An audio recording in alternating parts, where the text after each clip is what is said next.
Today, we're going to be ranting slash talking and explaining about the Interstate Bridge Replacement project, also known as the IBR. Been around for a while. You know that this is something that I've actually talked about at length, at least once in a live stream. That's when they really start to release some stuff. I have 4 articles open right now. They're all kind of roughly based off of the same leak or whistleblow by a local investigative journalist who actually went and found the actual financial numbers for what the IBR is going to actually cost, because the IBR has in fact been lying to everyone. Not just to the citizens and the voters, obviously, they've been lying to literally everybody. The media, they've been lying to, of course, the states, the state governments, and the county and the municipal governments. They've been lying to everybody because for 2 years, they've had the responsibility to present their new cost estimates for the bridge. The end of 2024, and then with their extension to the end of last year in 2025, they insisted that they simply didn't have the numbers. They did not have enough time to be able to officially configure and discover and find out what the heck it's actually now going to cost in the updated costs, which almost anybody, including professional pathological liars and as politicians at any level, can smell that bullshit a mile away. As I like to say, nobody can bullshit a bullshitter. And so you can't really bullshit a politician because they actually know the truth. They just lie about it all the time. And they love to cover the shit up. And go figure, politicians both in Oregon and Washington, it doesn't matter if they're Republicans or Democrats, both had the biggest confidence suspicion they were being lied to about not having a cost estimate yet. And it turns out that they, in fact, absolutely did have their cost estimates already. At least since last year, if not actually back to 2024 when they were first supposed to release it. They gave a range, of course, which is the lazy person's way out. That's what they're doing now. So it's from Nigel Jaquise, who is a former member of Willamette Week. Ironically, he actually is working for something else. I believe it's the Oregon Journalism Project. Yeah, Oregon Journalism Project, as you can see. But he actually shared it via Willamette Week himself to prove the evidence and show the evidence that they've been withholding information, mainly cost estimate information, from the public. It's at a December 15th public hearing on the Interstate Bridge Replacement project. So again, in December. So basically in 2024, that was the first time they were supposed to come in. The whole point of it was to give a new cost estimate. They claimed they didn't have it. They didn't have enough time. They needed to extend it. So they gave them a year extension. So December 15th, 2024, they lied. December 15th, 2025, they lied again. The lack of cost estimate information came as unwelcome news to the 16-member panel of the IBR, or really the states, who expected updated numbers, of course. And the most recent estimates were back in December of 2022, when they said it would cost $6 billion. Remember that number, because it's very, very painful what you're going to hear next. So, by the Oregon Journalism Project, so Jaquise, show that the staff's claim it couldn't provide new cost estimates was entirely false. And in fact, the consultants actually had completed a highly detailed cost estimate updated by August 15th of 2025. And they said that the cost of a new fixed span bridge of the Columbia that would not have been able to open or close for ships, which is, of course, what IBR favors, although the Coast Guard is livid about it. They do not want anything to do with that unless it's a minimum height clearance over the river and a fixed span of 180 feet. They prefer 190 to 210, but the minimum they allow is 180 for the bigger ships to pass through safely, of course. So that's already been a problem. That was a problem that plagued the CRC, which is literally just the original version of the IBR. The IBR is technically no different. It's just a new coat of paint, new branding, new faces. That's it. It's exactly the same fucking plan. And this and a lot of other people now are finally seeing that and mentioning that, even though I and a lot of other people who mentioned it from the very fucking beginning got shat on and torn to pieces for it, because like, it's so different, it's totally not the same thing.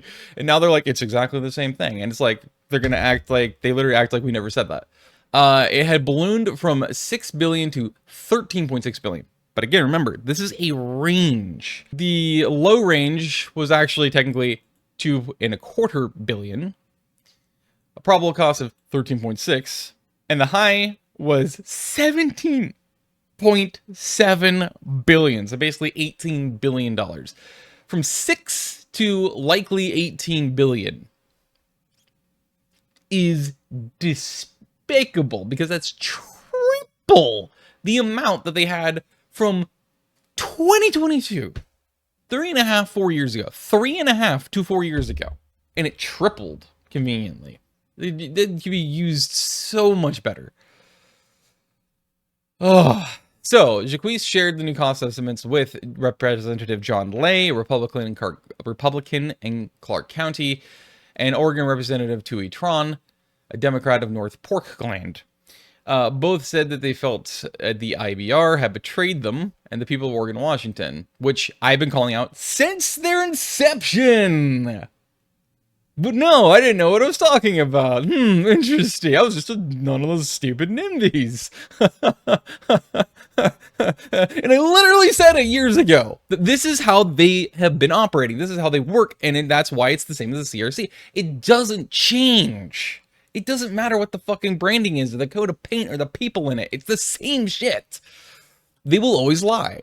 It's fucking stupid how people just, like, they see the repeated history, history repeating itself again, relentlessly, the exact same history repeating, and yet they will stubbornly, if a new coat of paint and a new branding pops up here pretty soon for the IBR, in the next 10 years, say, if it dies in the next 10 to 12 years, everyone will just implicitly trust it again and be like, it's totally different again. And it'll just repeat and repeat and repeat, because that's what history proves. That's what we do. It's very frustrating. That's why I like talking about this impassionedly, because I wish I could get it through people's thick fucking skulls. But I guess it's just more convenient to deny reality. Lay told the OJP, the Oregon Journalism Project, that he suspected the IBR staffers at the December meeting were withholding the information that they knew, and now he has the proof that they were. So he's outraged, and they have the tools to provide us the cost estimates monthly if they wanted to. It's insanity that they do not. And then, of course, you get your typical canned, scripted fucking PR response from IBR when they ask for comments. Jaquise reported that Francis claimed that she had done nothing wrong, they were not hiding a damn thing, and that the new higher numbers in the IBR document were merely representative of a preliminary draft. That apparently takes you, what, potentially 3 to 4 years to complete? Yeah, I totally believe you.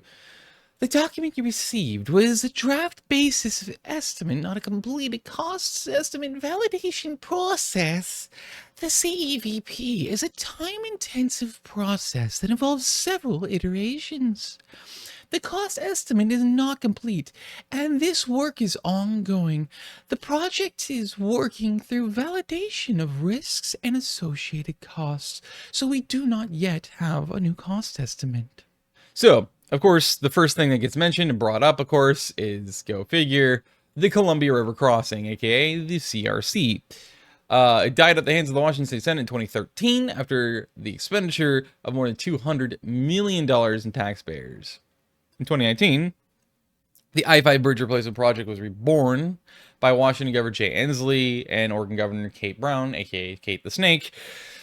The IBR was informed, and the result was virtually the same project that was previously defeated, aka it was still the CRC, which was obvious off the bat, by the way, to anybody who fucking remembered and paid a lick of attention and had any observational skills. Also, I want to note, it technically started in 2017, but it wasn't officially launched until 2019.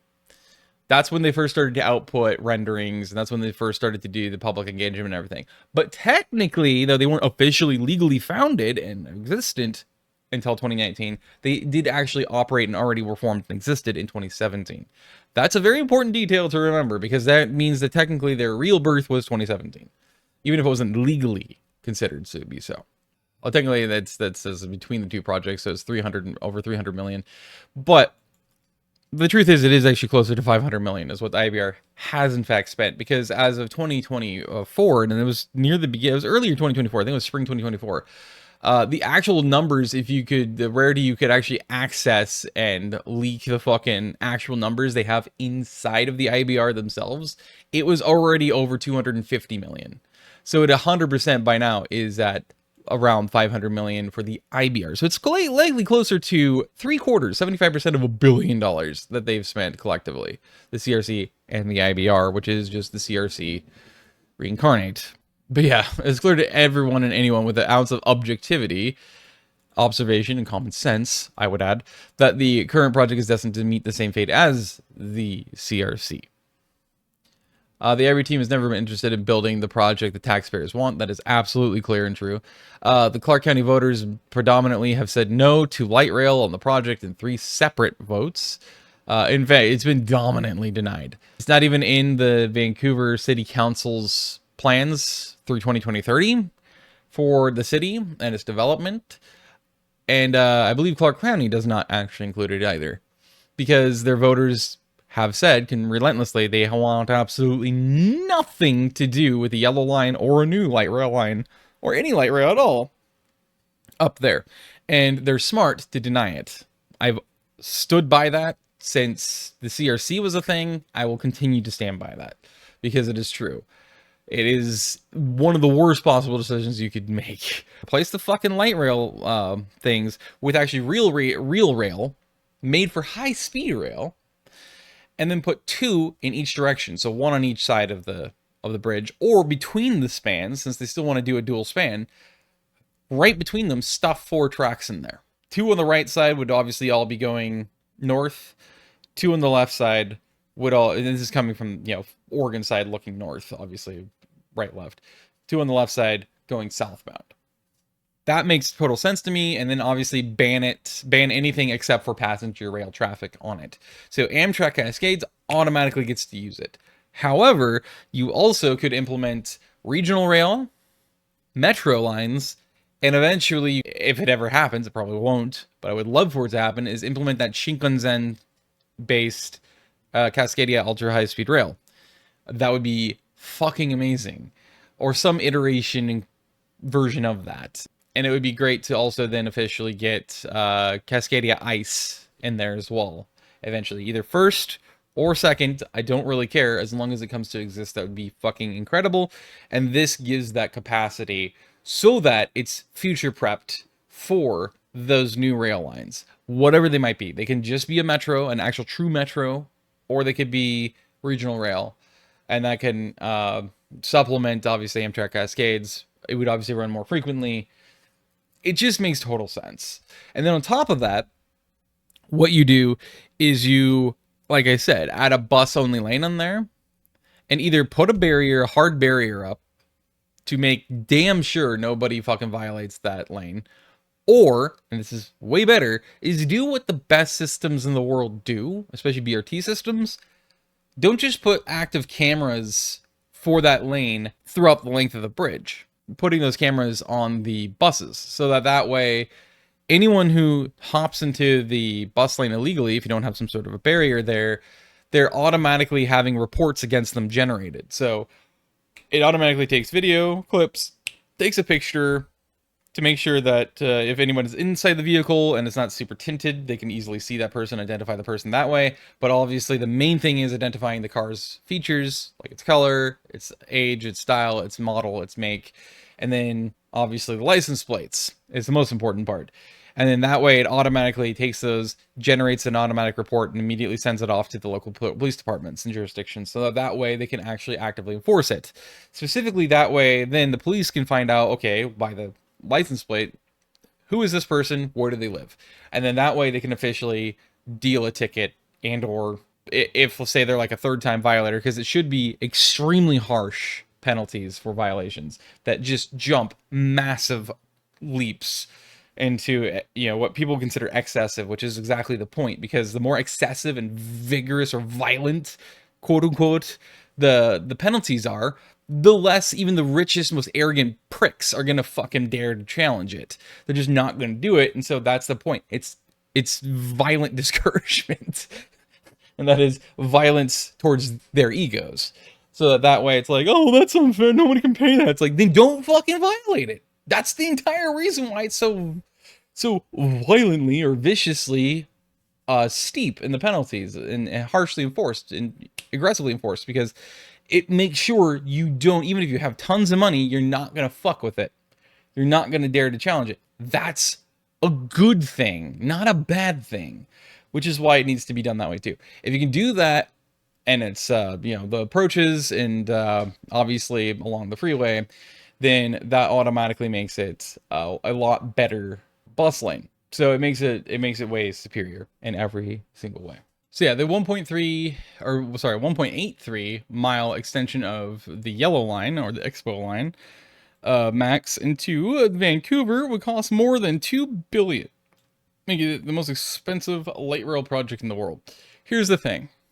If the bridge was going to cost, you know, say its lowest end, $12.25 billion, it ain't costing $2 billion. Also, mind you, that the Orange Line, the latest light rail project that TriMet did, it cost TriMet $7.9 billion to build the Orange Line. Okay? The Orange Line is 7.8 miles in length. It cost $7.9 billion. And then on top of that, remember, this is $1 billion per mile.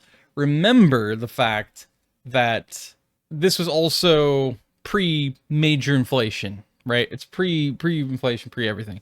I think it opened in, what was it, 2016, I think, or 2017? It's been open for quite a while, and it cost that much.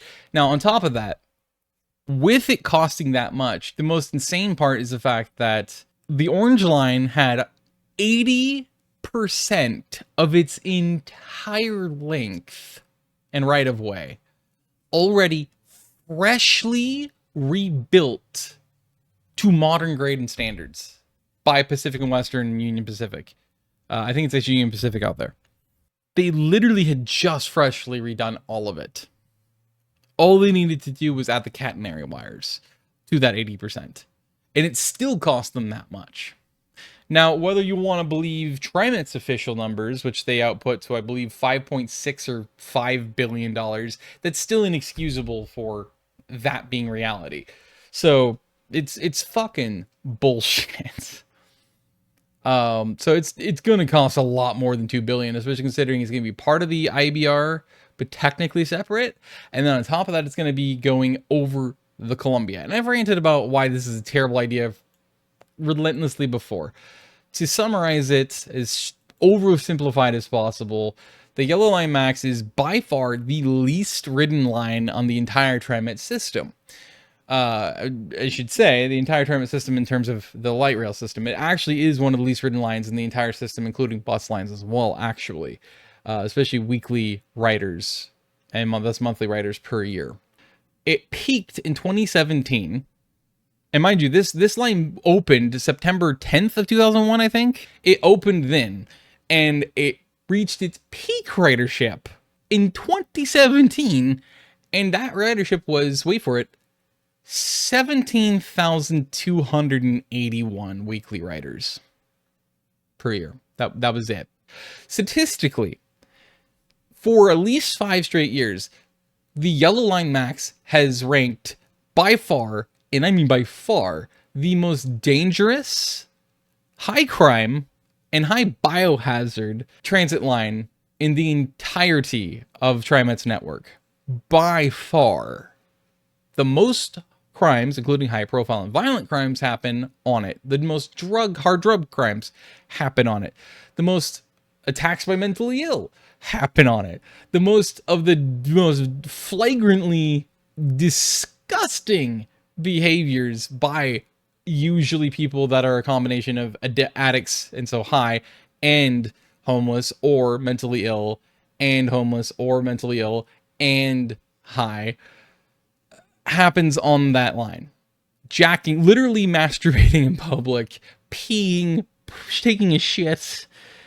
Yeah, having sex, like, there's all sorts of gross, weird shit that happens on there. They dump all their trash.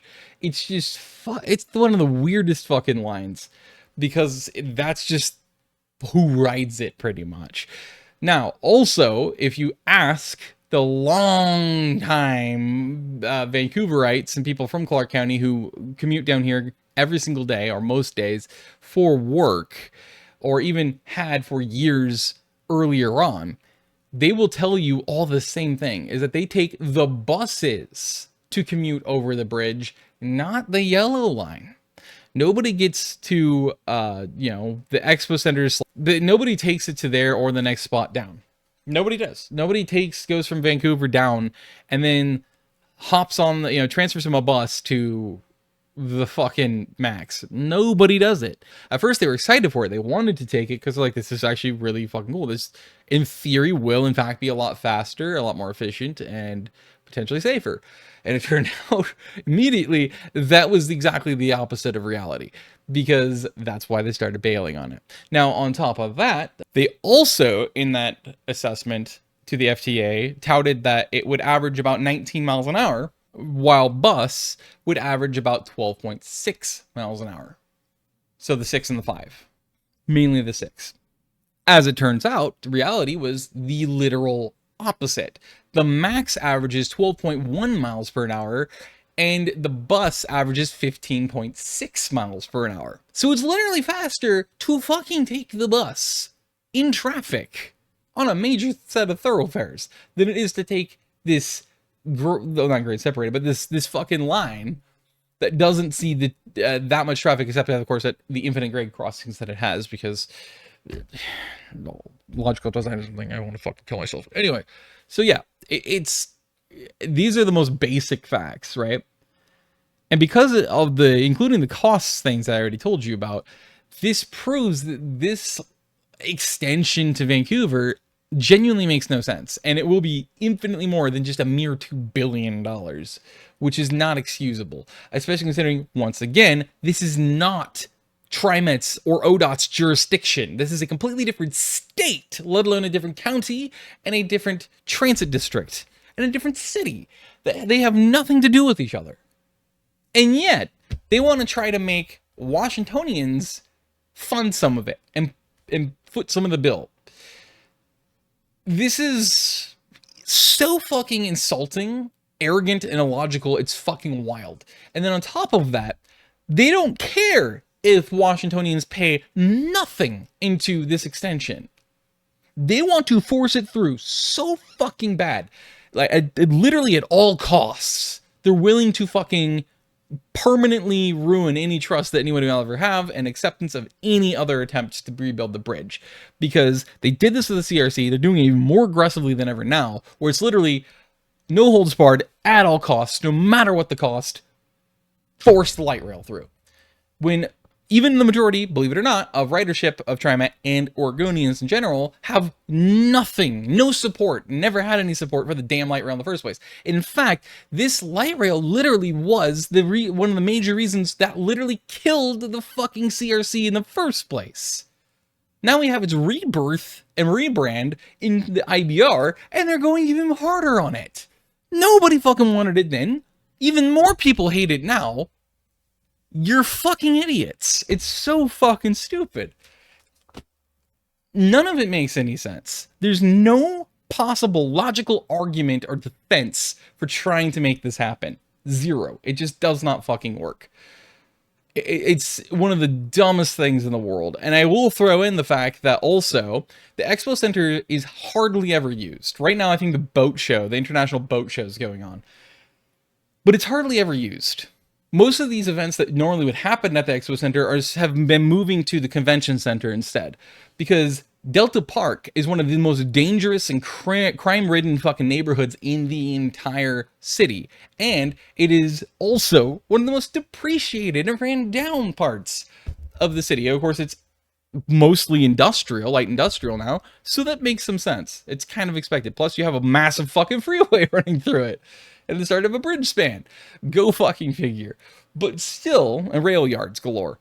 But still, there's no excuse for then being like, but if we pull it to Vancouver, it'll work.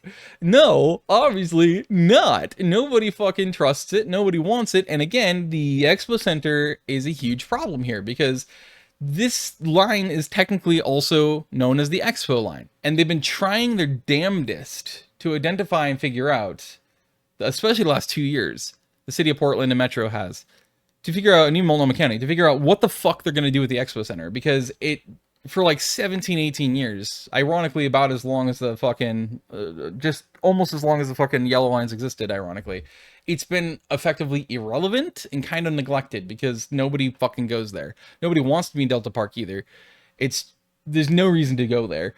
And yeah, like it's technically isolated. You have to just about take I-5 to get there, or you have to go all the way up Highway 30 or down Corntown Pass if you're from the west side to Highway 30, and then go past Salvie Island to the St. John's Bridge, and then everyone has to crowd on the St. John's Bridge and then crowd through and force their way through fucking St. John's and semi-weave their way up there to the Expo Center that way. Realistically, it's really that or I-5, and it just doesn't really make, or Columbia Avenue, I guess, if you're from the Far East, but it just doesn't really make any sense. It's just an extremely stupid place for something like that, an event center. And because of all of this, they don't know what to do with it, so they literally have floated the idea of just getting rid of it. There's just no Expo Center that exists, which arguably would make some sense, I think.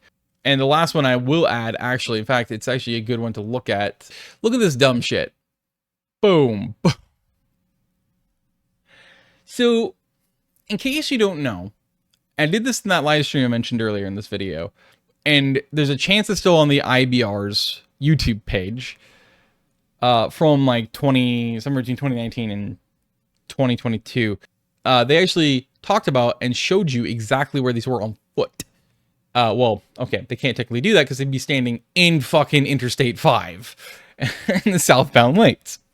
Because that's literally where it is. If you've ever been on I-5 or into Vancouver, in this, downtown-ish kind of area between downtown and the Fort Vancouver area, you will notice that it's in a trench below the actual city and the city streets and the houses and sidewalks and everything else. This station specifically is literally shunted between the retaining wall of the entire fucking city in downtown of Vancouver and the southbound lanes of I-5. And of course, the Service Street Bridge. What the actual motherfucking fuck? And Greg Johnson was so proud of it. He was just raving about it, talking about it at nauseum, because he's just like, oh, this is so great. It fucking isn't, motherfucker. It's stupid as hell. It's one of the least possible safe options. You just want to shove us against the fucking freeway and a wall. Literally between a death trap and a hard place. And you're like, this'll work. This is what they're trying to force to happen too. The least sensical possible way it could ever make sense and be a thing. It's so stupid. Oh man, it makes me want to put my brain into a fucking industrial meat grinder. It's so annoying. Ugh. It's so fucking dumb. And this doesn't have to do with the light rail, but because of the expansion and the width and the clearance that they have to have for the Coast Guard on this bridge, the fucking bridge has to be over 5 miles long, end to end of its span. Literally, it's over 5 miles in length, end to end. And it could end up longer for safety reasons, because with that, these ramps, especially at Delta Park, for the roads that is, are going to be between 4.5% and 4.75% grade. Currently, those ramps are at around 2 to 2.5%, I believe. When they're drier and especially colder winters, when the rain lands there and then you get black ice, because obviously it gets cold, because maybe it clears off a little bit, because around here in winter, in order to get truly freezing or below, usually it has to clear off, at least to an extent. Freezing fog, you obviously have slush and snow that turns to ice sheets. And the amount of fucking accidents that happen on this ramp alone, these ramps alone, especially this northbound ramp of I-5 in Delta Park right here, is fucking wild. I think it's something like an average of 120 crashes a year, and I think it's something like 80 to 90 of them are all in winter. Because even ice mixed with obviously the oil slick and everything, or sorry, rain mixed with the oil slick and everything, makes it extremely slippery. It's so stupid. And that's a 2 to 2.5% grade. 4.5% is tied for the highest. Actually, no, it's not. Sorry, it's a 0.25% higher, steeper grade than the steepest grade in the entire interstate and freeway systems of the United States, which is currently in the new Tampa Bay Bridge. Has at least one of their approaches. I think both approaches are technically it's either 4 or 4.25. I think it's 4.25% grade. This is going to be higher than that. That's fucking insane. Because of how long the expanse is, how high the bridge has to be, and then you have the fucking renderings that IBR keeps putting out, and then saying it's not going to be anything like this, it's not going to be anything close to that, that's propaganda, that's lies, that's NIMBYism. These are just people that are trying to spread disinformation and basically commit violence against our program, our plans. And it's not, they're lying, it's not true, they're exaggerating, it's sensationalist. And yet then immediately after they'll fucking put out another fucking image render that's like, this is what it could look like. And I think it's a 3/4 mile long fucking coiling snake ramp for the pedestrians and bicyclists to access the fucking bridge in Delta Park. It's so fucking dumb. It's so stupid. And the worst part is that, again, notice they say is, 2 auxiliary lanes. Maybe an extra shoulder for buses. Okay. They're lying from the very beginning. And you look on Google, I don't know if they finally taken notice and fucking removed them or blacklisted those photos because they don't want it publicly to be seen, because they can be verified that this is your actual fucking contractor that you have hired on and have had hired on since the beginning to fucking plan and then build your fucking dream IBR scenario. And it's not this. It's not an auxiliary lane in each direction. So from 6 lanes to either 12 or 14 fucking lanes of freeway traffic for induced demand. It's the most infuriatingly stupid thing. And that, actually, believe it or not, is in fact super summarized. So obviously this is something that has been proposed before. So the East County Bridge Project, first introduced 15 years ago, to build a 3rd toll-free bridge across the Columbia River. It'd be situated 4 miles east of I-205. And they still have a website, apparently, which is actually kind of cool. And then a proposal was in fact successfully completed. Bridge builder Fig Engineering stepped up and provided a real design, quoted a price guaranteed to be less than the preferred maximum, offered pre-approved multi-year financing, and guaranteed that everything would be completed, including all design permits and construction, within 5 years of receiving the green light. The builder also promised to cover any cost overruns, which is just like unheard of, especially in the modern day, for these kinds of developers. That is literally beyond a sweetheart deal. That is incredibly, like, that's something you jump on because it's like, oh, fuck yes. Like, they're not going to get another chance at something like that again with that kind of an offer. We're going for it, right? That's what you're supposed to do, because that never, and I mean it never happens. They never want to take on any extra costs themselves. In this case, they volunteered themselves without being encouraged to do that. That's fucking insane. That is incredible. So with that, in 2014, voters again said yes and directed their county commissioners in Clark County to provide local leadership, champion the project, share the vision, and build the support to succeed. However, even though the majority of citizens throughout Clark County and in the city of Vancouver had supported the proposal, the Vancouver City Council went against their voters and opposed it, preferring the CRC instead, including light rail and tolling.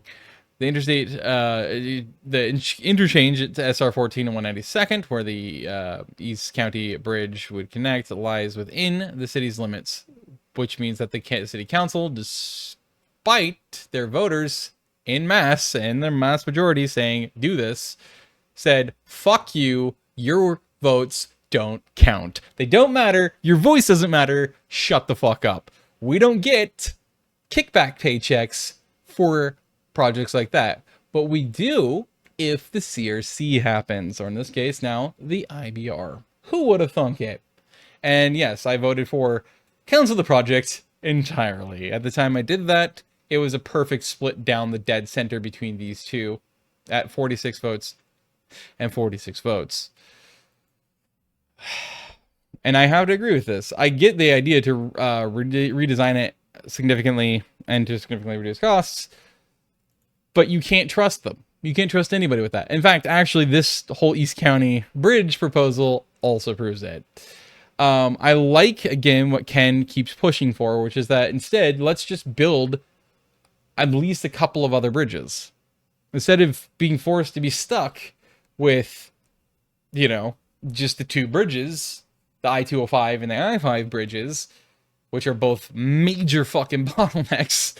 We need more fucking bridges. And here's, for perspective, in case you're not from here, you haven't visited, this is how bad it is that people actively not just avoid Portland, they especially in Oregon will try never to go into Washington if they can fucking help it. Because I live a straight shot 56 miles, straight shot by roads, from the Cascades Amphitheater, or the RV and Style Resorts Amphitheater, or the Ileani Amphitheater, or the Clark County Fairgrounds Amphitheater. The Ridgefield Amphitheater, it's literally one left, one right. That's it. Just straight up to Sunset Highway, over to I-5, I-5 the rest of the way. We left at 3, got there at 7:20, because it was that fucking bad. And if you have any experience with this, this is the weirdest phenomenon with this, is that no accidents, right? There's no accidents. There's no kerfuffles with like police or somebody getting pulled over or anything like that. And yet, for some reason, it crawls or is a literal parking lot until you get to the fucking bridge. And specifically, you get halfway, of like a third to halfway across the bridge. And magically, there's no traffic ever. It just disappears. It's like it doesn't exist. It never did. And then everything's free flowing. How that fucking works, I don't know, because it doesn't happen until long after the Delta Park exchange. Or just after the Hayden Island. It doesn't make any fucking sense. It's one of the weirdest fucking phenomena, but it's a guarantee every fucking time that there's no actual traffic problems. Just for no particular reason, everyone's fucking in a parking lot for hours. Until they're all going across the bridge, but the moment you hit the bridge, no traffic exists. It's just free and clear. There's only a few cars. It's so fucking unfathomably bizarre. It's one of the dumbest, weirdest things. It's like not even half. I guess it would be like 70-80% of the traffic disappears into a portal, into a parallel universe. It's really fucking weird the moment they get on the bridge. It's such a funky thing. Like, you can watch from a distance, it's flat, and then they're above you. So it's so easy to watch for people exiting and entering the freeway. Nobody's really exiting. Ever. It's just, once you hit the bridge, it's like nobody was there in the first place. It's so dumb. We need multiple other bridges. Or tunnels.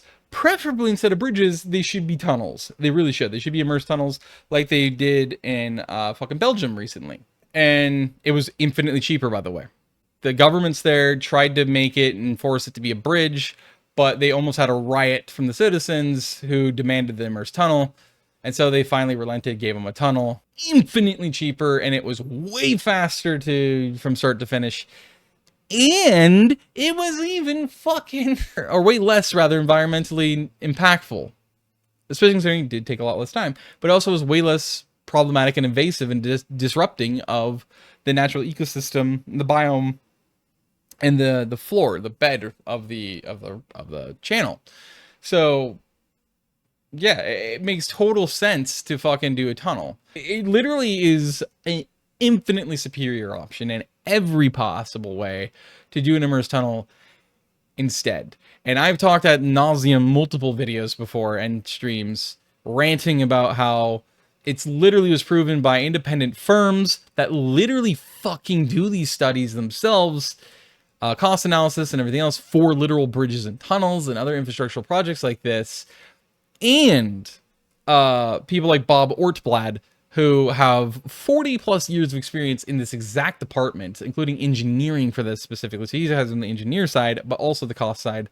And they all, both sets of people literally fucking proved that the IBR fabricated fucking numbers with the firm that they used for the immersed tunnel alternative. And that's why they killed it, because they said, oh, it's going to cost infinitely more. It's going to be so much more environmentally disruptive and damaging. This, that, 5 other things. It's going to take so much longer. It's not valid. No, it fucking is. I also want to mention to you something else. Is that, and I mentioned it before, and it's very, very poignant to mention every single time. It's imperative. Not just important, it's imperative to fucking remind you of this. Is that Greg Johnson, when he was selected and handpicked to head the IBR, he left a company that he founded and then he ran, that he was the CEO of. And get this, once he was head, they also then, IBR, selected his company as the lead fucking contractor for the IBR.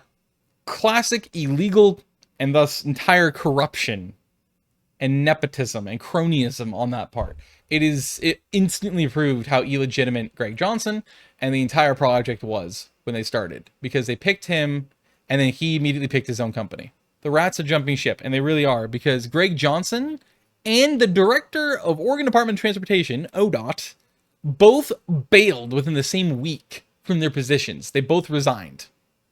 They just up and fucking bailed. They jumped ship because they saw the writing on the wall in blood. The blood that in the writing that they fucking scrawled on it. They created, they caused to happen. And they saw it and they jumped ship. And what's important to remember here contextually is that they jumped ship at the exact time it made sense to make sure they could collect the taxpayer funded, by the way, paychecks of theirs before they weren't able to keep it. So they both bailed at the perfect time so that that would happen. And they also not just bailed at the perfect time for that. They bailed at the perfect time to make damn sure that any and all problems and public ire would go on to whoever the heck took over for them. They did that because they don't want accountability. They don't want to be held responsible. They want somebody else to be the face of the crimes committed, the corruption, the ire of the public, everything else. In regards to that, what's funny is related to all this, right? Especially the corruption of these leaderships. Tina Kotek Sport Tampon. Tina Kotek's, Kotek, sorry. Apparently I'm convincing myself that she is in fact a literal sentient tampon. It's wild. I didn't expect that. She illegally, without a vote from the Senate, with the state Senate, the House of Representatives in the state Congress, she didn't put it up to vote for anyone. And not only did they not vote on it, we didn't get a say or vote on it at all. They had the original transportation funding package that they had going into that was supposed to be decided on if it was going to go into the November ballot initiative. Everyone in Oregon was against that one. Like, voters were like immediately chiming in and petitioning, saying absolutely fucking not. This is a fucking insult. This is fucking stupid. Fuck you. And we don't have any trust for you anyway, so we know it's not going to fucking be used for the right things. So they went and they kicked the shit out of it. They beat the living shit out of it. Like, I don't know, it fucking owed them lunch money. And then the legislators also said, yeah, fuck that. This is no way. Not going to happen. And it was surprisingly bipartisan, because that got kicked out, and ODOT was supposedly going to basically act like they were nearly defaulting. So they're going to cut back, like, I think it was like 60% of all the road maintenance facilities they just were going to get rid of and sell off. They weren't going to they were going to cut back like 60% of their staff. There's like a bunch of other shit that they said they weren't going to be able to do, and they were going to have to lay off the whole departments within the Department of Transportation. And it was just all stupid. And so the sentient tampon in chief here in Oregon decided that she was going to, so she said, we need to call emergency session because they have to have the funding. It just doesn't work. And so as a result, as an emergency session to make sure that they still stayed funded, she put forth her proposal, and then of course there was a couple different proposals from the Republicans. But anyway, yeah. So Tina Kotek's tampon went and forced it through her 4.3 after they failed to pass anything or make any progress in the emergency session for transportation funding. Because the emergency session was for that, and they still didn't get any resolutions. They still didn't fucking agree on anything or make any progress. That means that it's just dead. It's permanently dead. They have to wait until the next legislative session to bring it back up again. They're going to have that budget gap for, you know, say a quarter of a year. So because it failed and the emergency session ended as well, that was supposed to be that.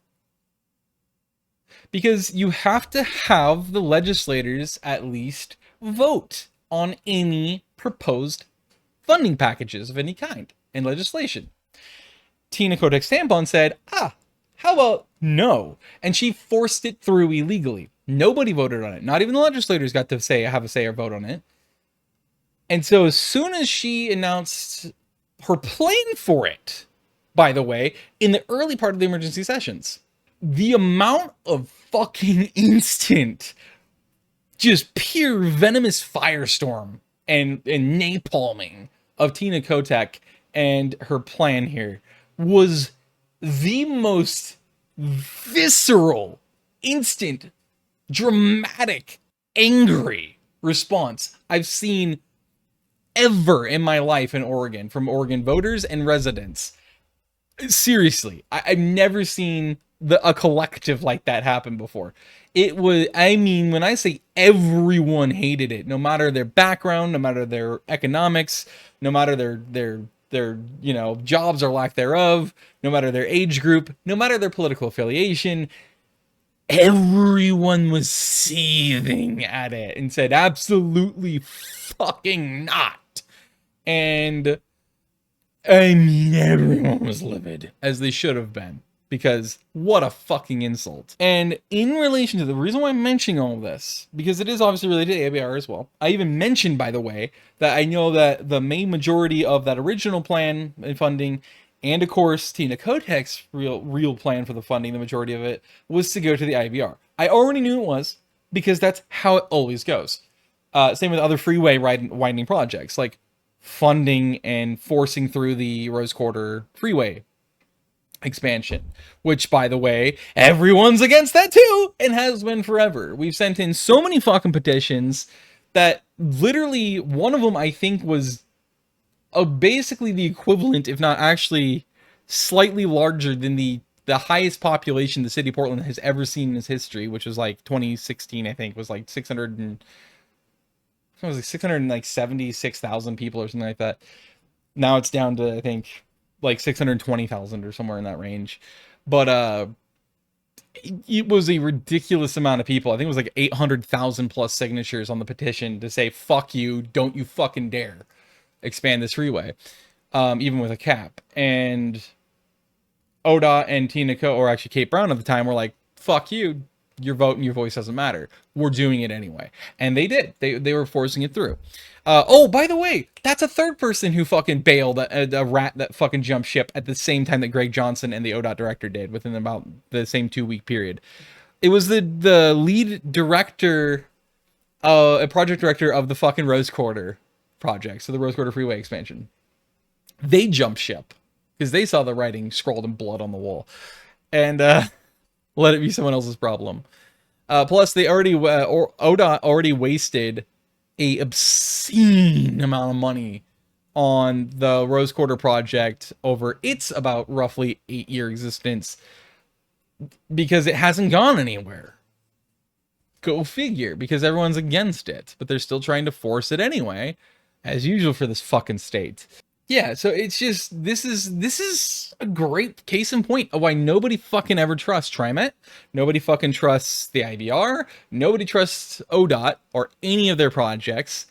Nobody trusts the governors here anymore, and nobody trusts the legislators here anymore. Because why the fuck should we? We're always lied to. We're always fucking trampled. And our desires, our opinions, our wishes, our demands, our votes are always fucking ignored and trampled and shredded and burned in front of our very eyes and say, see, this is how much it counts for.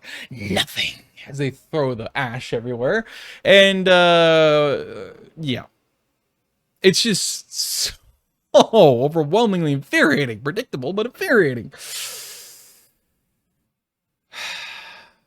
But I mean, fuck my life, dude. Fucking hell.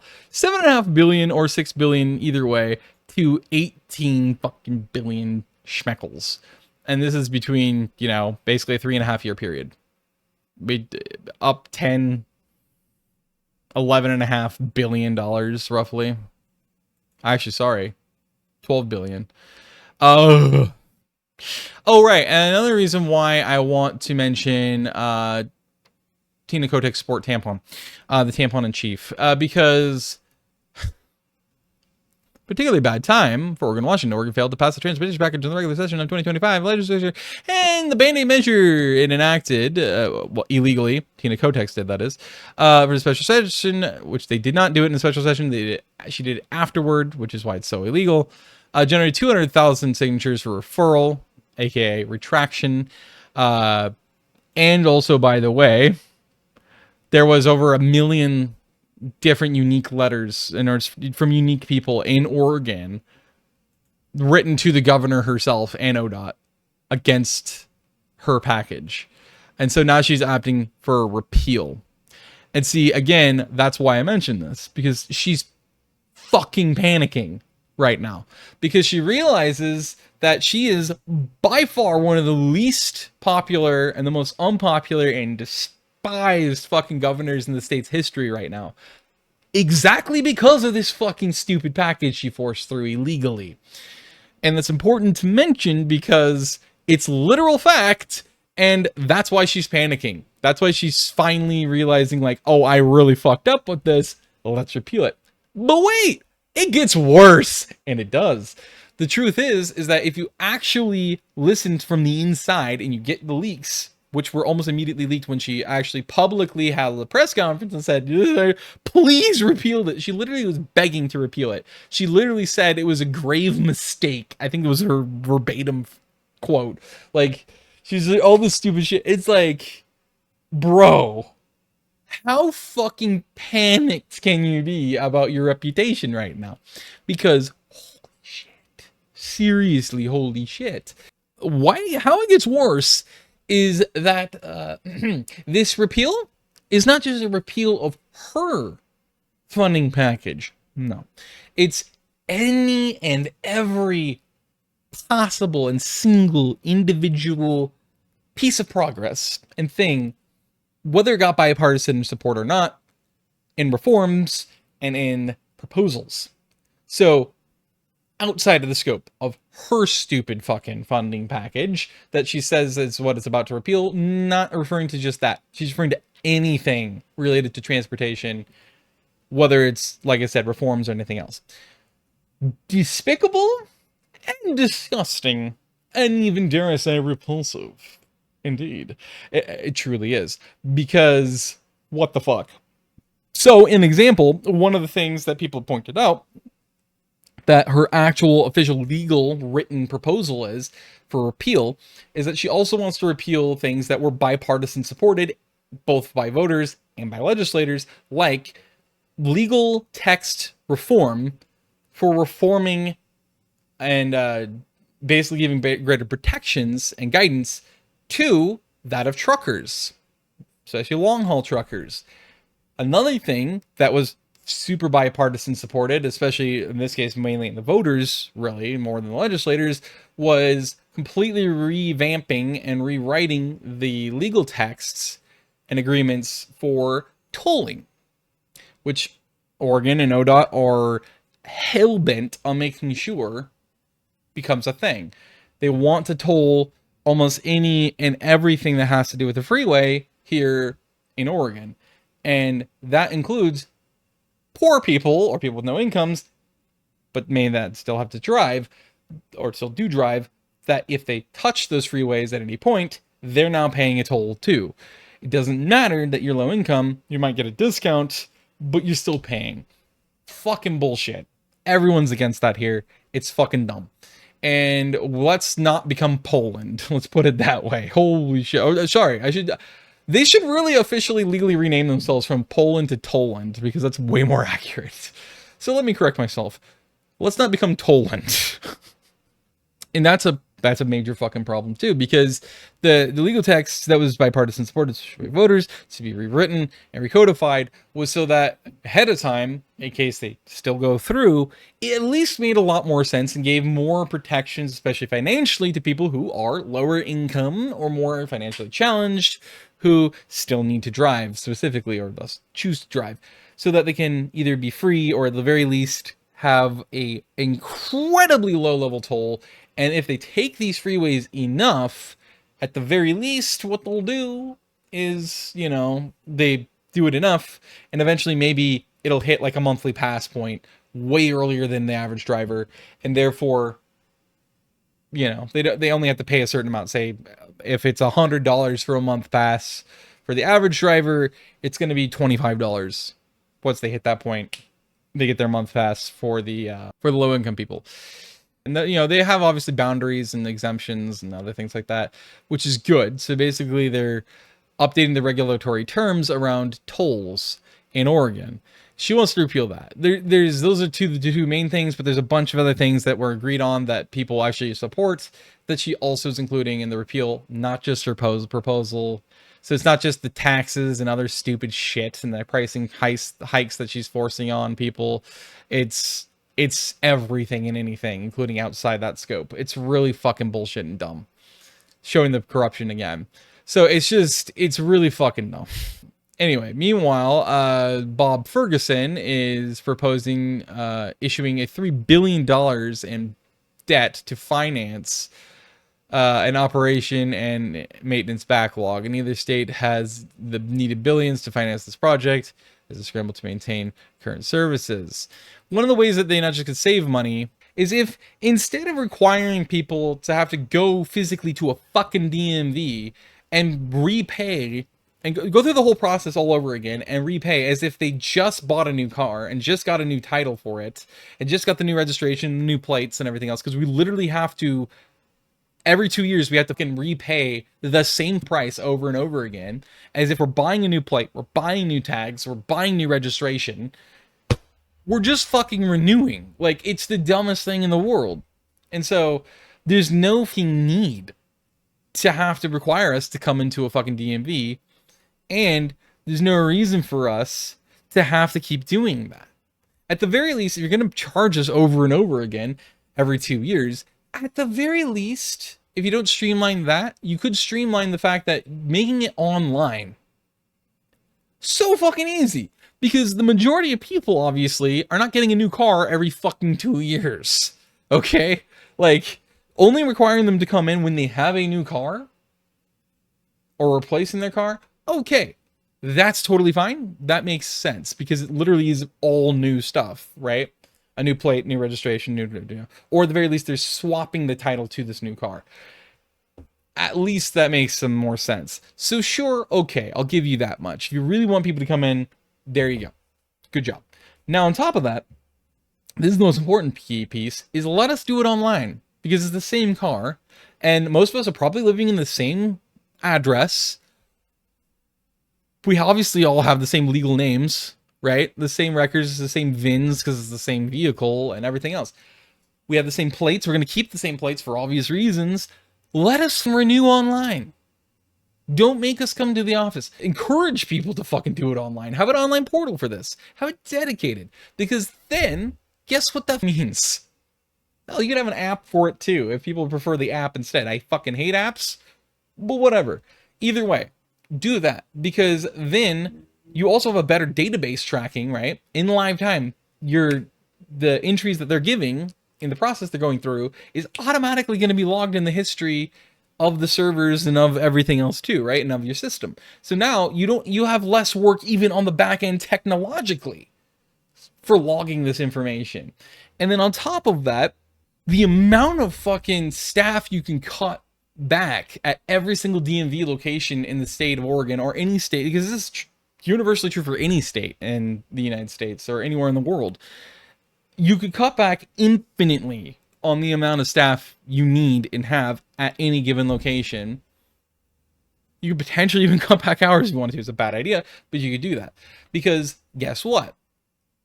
They're not needed anymore. They're just not. And they're not so incredibly overwhelmed anymore either. So they're going to be way more efficient, capable, energized, and ready to do their jobs. Able to uptake information on the fly in the moment, retain that information and remember it, and process it and enter it. Like it makes the process for everyone who is going into the DMV so much simpler and easier and quicker and efficient because they're not overwhelmed. They're not stressed. They're not exhausted. They're not, you know? So you literally can cut back on staff and still those staff are not going to be overwhelmed anymore because everyone's going to be doing it online because that's the majority of people who go into DMVs in the first place. They're just renewing tags on their damn vehicle and getting new registration papers because apparently we need to cut down more trees for the exact same information. The only difference is the fucking period of time, the dates on the registration. That is it. Everything else is exactly the fucking same. It's so stupid. And so then that costs a lot too. They could save hundreds of millions of dollars a year at least, if not potentially $1 billion plus in a lot of states by just doing this one simple streamlining thing for the DMV. The other part, like I said, doesn't necessarily have to be streamlined for this to be true. They could save even more money and have even less staff if they streamlined the first part that I mentioned. They don't have to. If they did that, it would save even more money. It would actually have even less staff, which that's why they also, one of the reasons why they're contributing to saving less or saving a lot more money. They could literally save like $1 billion bucks a year by fucking streamlining the DMV and making it make sense for fucking once. But instead, no, they want to be as inefficient and stupid as possible. So yeah, I wanted to talk and rant about that a bit because it's very important, and if it finally does die, I genuinely think like communities both in Washington and Oregon need to come together and actually celebrate in a very loud, in-your-face way, especially if you can do it outside of the fucking, you know, city councils and outside of the ODOT headquarters and state, you know, capitals and everything like that, just to really prove to them how much everyone hates it and how everyone's against it, you know. And how everyone knows how corrupt they all are and how much they pathologically lie all the fucking time. Another reason why it's dead, though, is because if they force a bridge, because they're that stubborn against a fucking tunnel, which it shouldn't be, it's so illogical, they only want a fixed bridge, so they're forcing this, they're stubbornly forcing this through, too, so it has to be a fixed span. It's going to be no more than 80 to, I think it's like 60 to 90 feet, if it's not a lift, movable span, you know? And that's not going to fly because it's automatically dead in the water, no pun intended, unless, of course, they adhere to the Coast Guard's mandates and requirements. Of course, because of where PDX is, and also, I can't remember the name of the field up here. I want to call it Painfield. I know it's not Painfield. Is it Peterson or something like that? The one at Fort Vancouver. That airport is a civilian airport now. But those two airports are so fucking close by, and they're right on the river, pretty much both of them. And PDX's flight paths are right where the bridge is. So the thing is that, and same with this one actually too, but mainly it's PDX that's the problem. And the FAA, therefore, might actually have a problem if the Coast Guard gets what they require. So it's dead in the water unless the Coast Guard gets their minimum of 180 feet of clearance between the surface of the water and obviously the base of the bridge. But then the FAA will kill it if it's probably at that height too, because then it's too high in their opinion. And it probably is. So it's basically impossible to build a bridge in the first place because no matter what, it's always going to be a problem. Some sort of traffic is always going to be inhibited and that's a huge safety hazard either way.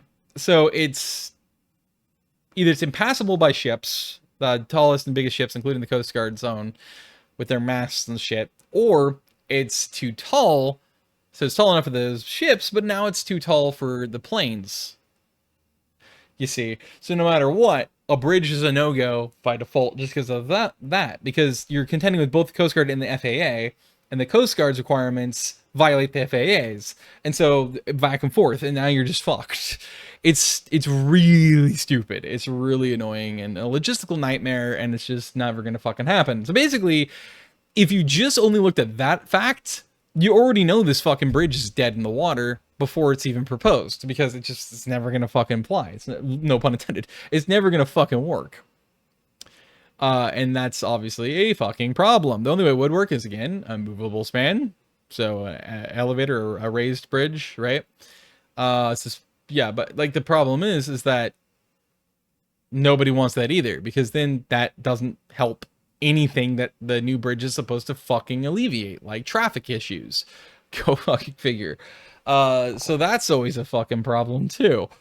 So basically, no matter what, the bridge is truly dead in the water before it even can be brought up as a possibility, proving that the tunnel is really the only viable option in the end, in the first place, from the very beginning. It's fucking insane and absurd. It's just basic logistics, basic common sense, basic logistics, basic deductive reasoning, basic spatial awareness, basic physics. It's all fucking dumb as hell. But, you know, I'm glad places like the Urbanist and stuff and City Observatory are actually starting to get honest and admitting, like, this is fucking stupid as fuck. Everything about this is dumb as hell. This is a non-starter off the bat. You know, they're finally admitting it, because for a long time, these places were almost propagandists for, like, I guess out of principle, because, like, most people are like, you know, like, if you're ever against any of this stuff, then you're obviously a NIMBY. You know, and these places are supposed to be urbanists, so they're in modern urbanists, so it's supposed to be like all for anything and everything. And finally, and that includes apparently freeway expansions, by the way. I mean, and now they're like, well, actually, yeah, no, this is fucking dumb. We told you this from the beginning, but okay. So I just wanted to showcase this. All of this is relevant to mention. I didn't want it to be this long, but all of it's relevant to mention, so it's gonna have to stay long again, which means I'm gonna have to edit this down to at least some standalone segments and videos, but and then obviously edit this down as short as I can get it.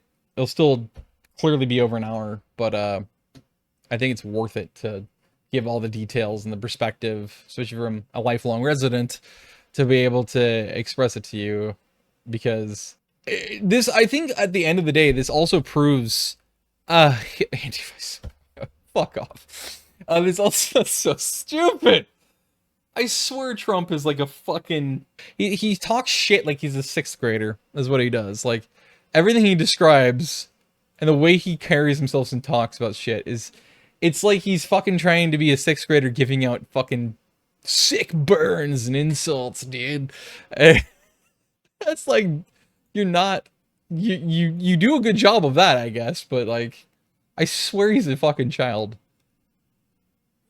This guy is so stupid sometimes, I swear. It's kind of funny in its own painful way, but even all the experts across the country are now agreeing, yeah, this was dead from the start. This was corrupt from the start. They've been lying from the start. This is all for naught. This is all dead. They wasted the money. It's time to put it into its grave. I called this shit from the beginning, man. It's fucking dumb as hell. In fact, actually, way back in like 2022, I think. I might have actually said it from the very beginning, actually. So in that live stream, I'm going to mention it too. But on Twitter, there's a record of it as well. If it's not in that live stream that I have, on Twitter, there'll be a record of this, at least from 2022, possibly from 2023 or 2024, where I literally called it. And I said that at the end of the day, it will officially be closer, and this is like, yeah, I think it was nearly from the very start. I said this, the actual price for this is not going to be 3 or 6 million or 8 million. It's going to be at least 12 million, but likely it's going to be 18 million. And I know I especially said that when the pandemic was ending, because now we had all the inflation, we had all the market manipulation, we had all this other stuff. Everything was getting really fucking expensive, not just from inflation, but market manipulation, of course. And so I'm like, if anything by now, it at least is going to cost 12 billion, but it's probably going to be close to 18 billion. That was then. No, 12 to 18 billion. Such sweet vindication. I swear. I know my shit, man. It pays to fucking be as observant as possible. It really does, because you learn endless shit and you're almost always right, because observation pays better than any payment for of any kind of currency you could ever get in any way, shape, or form, including educational currencies. It is the best currency you'll ever have. That, along with that observation, is lived experience. You will never have a better teacher. You will always be able to detect and figure shit out well ahead of time, even without educational background, even without a degree, so going to college, even without studying, even without doing intense research, even without getting a GED or graduating high school. You often will find out you are way more knowledgeable and better at figuring things out and smarter than 90% of the people who have the highest level degrees from universities. It's genuinely true. Holy shit. So yeah, just like the moral of the story at the end of the day is always trust your intuition, your instincts, your guts, and your knowledge, your understanding, your observational skills. If you know you're right about something, you stick to your fucking guns no matter what. Never waver, never back down. Stick to your fucking guns, no matter how much people say it makes you an arrogant know-it-all, Dunning-Kruger effect and sentient form prick. Let them fucking call you whatever the fuck they want, see you as they see you, because they will always end up being the ones who are wrong, including with that assessment. That said, thank you very much for listening and watching. Let's kill this fucking bridge. Seriously, let's do it, because it needed to die before the IBR even started. The IBR is literally the reanimated corpse, the zombie form of the CRC, and it needs to fucking die permanently. Anyway, I digress. I'm gonna shut the fuck up. Hopefully you learned something today, and I'm going to go abduct, I should say surprise adopt, someone's cat. And there's no returns and no tapeaxies, and I don't make the rules. So, suffer. Thanks. This is my cat now. Goodbye.